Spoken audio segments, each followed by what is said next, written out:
These are 7 big cons of living in St. George, Utah. These might be the deal breakers that will make it so that you don't want to move here to St. George. So you definitely want to watch the whole video to make sure that there isn't something that's going to make you regret moving here if you come out here. So let's start with the obvious one, and that is the brutal summers here in St. George. So if you don't like brutal summers, it might not be the right place for you.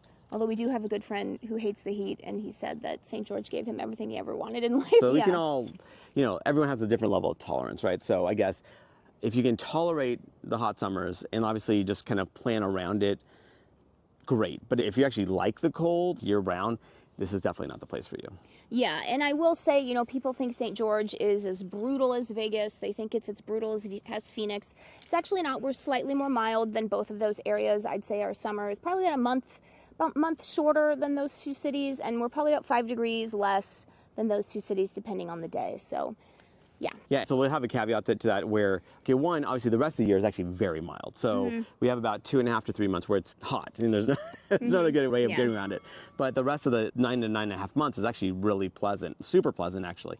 And then even during those hot summer months, because it's a dry heat, the heat dissipates. So it's not like it's perpetual suffocating heat from like 24 hours a day. So basically people are still able to partake in outdoor activities, even let's say in the mornings, or lounge by the pool and stuff like that in the evening. So it's not like you can't be outside at all during the summer, but midday you're definitely gonna wanna be indoors. For sure. And I will say also that one thing that's unique about this area versus maybe some other areas around the country is that it is easier to escape the heat here because you can get to high elevation very quickly.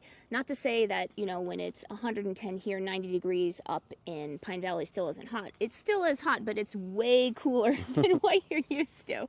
So yeah, you can go up, enjoy some cooler temps in Pine Valley, or maybe up somewhere in the Zion region. So it's very easy to get to high elevation here. So that's another thing that I feel like sort of mitigates the summers here for us, is that you can escape it somewhat. So before we continue, let's introduce ourselves. I'm Sean Dazad. And I'm Courtney Dazad. And I'm a licensed realtor here in the state of Utah. And if you're watching this channel, you might be thinking, wow, Sean, I love St. George. I love the blue skies, the red rocks, and I love it all. I can't wait to move here. Now, the problem is I'm not local. I may be out of state. I may be even out of the country. So I don't know what to do. And I totally get that. That's when you reach out to us, because we work with a team that has over 40 years of experience selling in the St. George region itself. So we know all the nooks and crannies. We can really guide you to all that perfect property that would fit your needs. So what you want to do is to give us a call or shoot us a text. Yes, that number is a cell phone, so you can call us or text us, or you can use WhatsApp if you're outside the country. Another reason you might not want to live in St. George is if you just love partying, you love nightlife, you love going to clubs. I don't think we even have a club here. Club? No, there's some bars, but not a club, and that I'm aware of at least. Yeah, there's bars and pubs. I think they just opened a new pub. You can tell Sean and I are not... We're not like hip on the scene. We're not. I've never actually been to any of the pubs. So, yeah, but that also gives us an opportunity to talk about the liquor laws here. Yeah. So obviously we do have kind of interesting liquor laws here. You can't buy anything in the grocery store that is over 4%. So really all you can buy in the grocery store is like beer, basically, like wine coolers. Yeah.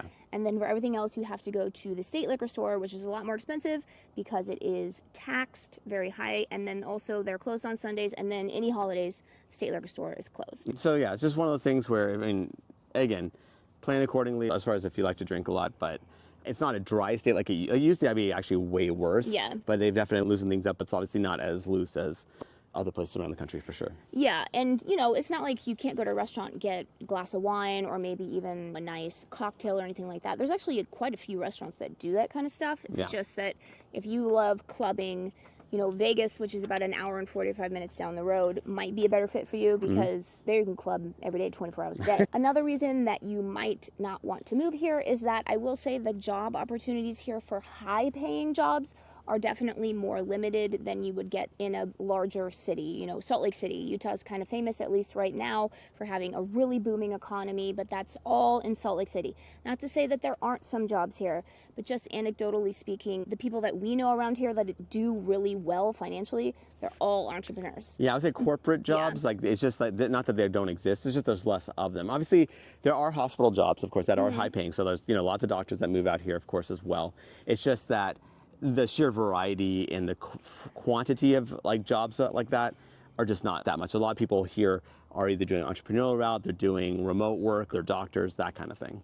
Yeah, and Utah is a very business-friendly state, so it is a good area for entrepreneurs. So if that is something that you're interested in, I mean, it is a good area for that. Yeah, for sure. Yeah, and then the next one is that because we're obviously not a huge population, we don't actually have the sheer quantity of what a metropolis would have as far as all the food options, as far as all the shopping options, all the entertainment options. We're just more restrictive. I mean, again, this is the light of having a population of roughly about 200,000 people.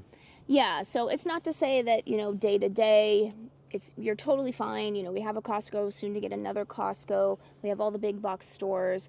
It's just that if you're looking for something maybe high end, or like we don't have a Nordstrom's. Or niche, like some niche. A niche thing. You probably have to go to Las Vegas. Yeah, exactly. So we have Las Vegas that kind of fills in a lot of the cracks, basically, from that perspective. But yeah, like we actually have, I mean, it's very self-sufficient. Yeah. You don't have to leave at all. Like, there's, all the big box stores are here, but at the same time, and I would say actually for our population, we probably punch well above our weight class because we do have pretty much everything represented from a nationwide chain perspective. It's just that we don't have all the little boutiques and that kind of stuff either.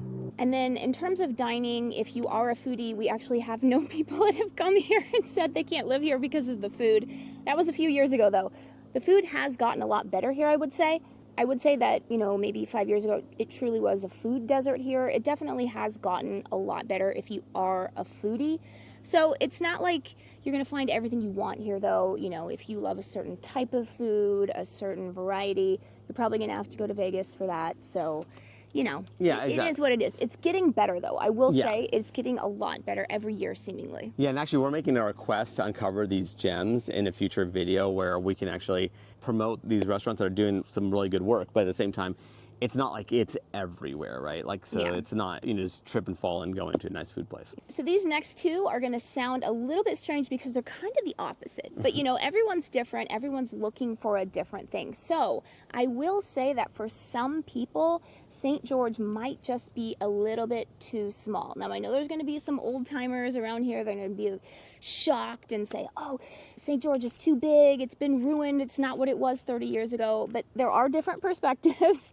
And we have had people come out here and then really just decide that it's just a little bit too small for them. It doesn't have quite the city conveniences that they're looking for. Yeah, exactly. I mean, we're a population of roughly about 200,000 for the whole county of Washington. And for some people, they just need more. They're coming from a much, much bigger population. And I get it. I mean, I can't say that they're wrong for feeling that way. It's just like, personal preference, of course. Yeah.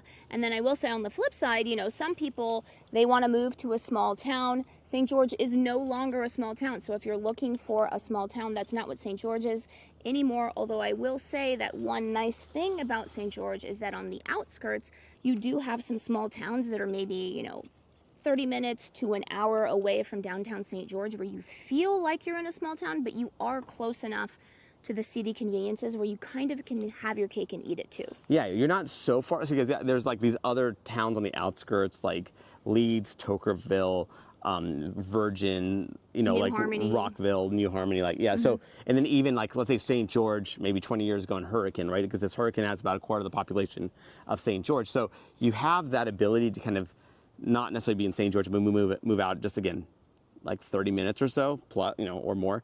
And then you're getting that much smaller town vibe. But again, you still have everything that St. George has to offer. So you have a hub where you can do all of that shopping and dining stuff. Yeah. And then lastly, some people, they really just want the lush greenery in terms of the landscape. I have a friend that lives in North Carolina, and, the pictures she sends me of the hikes that she goes on, we just don't have that here, right? Yeah. So, but I will say that St. George, it is the desert, but it's a lot greener than you would think. I mean, I think sometimes people think St. George is like Palm Springs or even like Vegas. I mean, Vegas or it's Phoenix. Or Phoenix, where it's super brown, super deserty. Yes, it is the desert, but one nice thing about here is that we do have 2 rivers, so you get a lot more trees. And then we do have quite a bit of reservoirs, and then you do get to high elevation very quickly, so you can see, the alpine trees that you're getting when you're up, 5,000, 6,000, 7,000 feet and higher. So, yeah, but again, it is the upper desert, right? So we are in the desert, so it is drier. Yes, For sure. It's definitely not lush greenery. For sure. So, I mean, if you're used to Southern California, you probably won't notice any difference. Yeah. It's very similar in terms of Southern California, I feel like. Like if you're used to like West Virginia or North Carolina, Yeah. like where you just like it's forests everywhere. Yeah. That's not what we have. No, for sure not. And remember, I am a licensed realtor here in the state of Utah. So as much as we love making these videos, what we love more is to help you with your real estate needs. So whether you're looking to buy or sell a home, what you want to do is going to give us a call or shoot us a text. Yes, that number is a cell phone, so you can call us or text us, or you can use WhatsApp if you're outside the country.